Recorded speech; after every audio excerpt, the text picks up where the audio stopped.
House Democrats released the session's first operating budget proposal, but something different happened along the way, and House Republicans had a hand in that. Tell us a little bit about what happened. Well, there was something different. As you know, in years past, we always joke that the budget's still warm, not only for people to review, but us to vote on. And we think that's the wrong way toward transparency. And of course, it was set to do that again, where the budget was going to be released a couple hours later and have the hearing. So our leadership team sent a letter to Speaker Chop and just said, hey, we need to give folks more time to review this and make sure that either they can provide testimony or they can come in person and testify. And so we were really excited. He actually gave more time. So the budget was released Friday and we had the hearing Monday. It's still not a lot of time, but I will tell you, since I've been here, that was unprecedented to give folks that much time. So I was really glad about that. You've now had a chance to view the House Democrat budget. You have some concerns, though. What are they? Oh boy, I don't even know where to start. First, I was really disappointed that it was not a budget drafted to live within its means. I keep thinking about our families, our small businesses.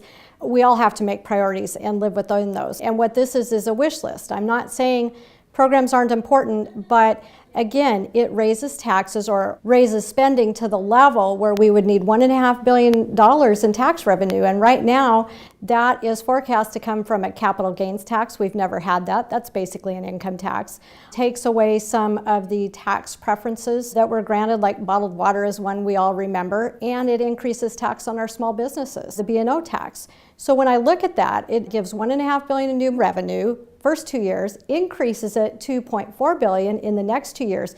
But the thing that blows me away, in the last 2 years, only leaves $4 million in reserves. That's nothing out of a $43 billion budget.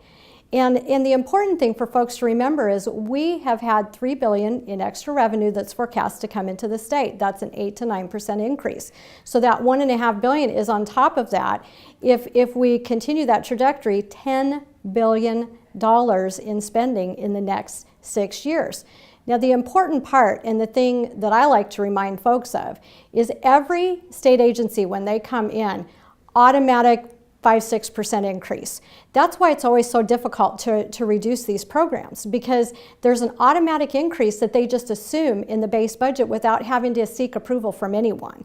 So we're always trying to whittle that down, and then you're trying to whittle it down some more. And so it's just this constant tug and pull back and forth. But at the end of the day, the thing that's the most disturbing to me about this is it gets rid of the state expenditure limit. That's the thing that has protected taxpayers in terms of making sure that the state is living within its means and just not continuing to spend and just creating havoc on folks that are paying the tax bill. And so I am hopeful that that will not be the end agreement in the end, but right now it's very different than I believe the Senate's doing right now. So now what happens? What's the process from here? So the process right now is it's going to be voted out of appropriations today on the House side. The Senate has done something different in that they are hearing their bill today. Normally, we pass ours off the floor, they put their ideas into a striking amendment, put it on top of our bill, and we go from there. But unprecedented, they are having their hearing on their own bill today.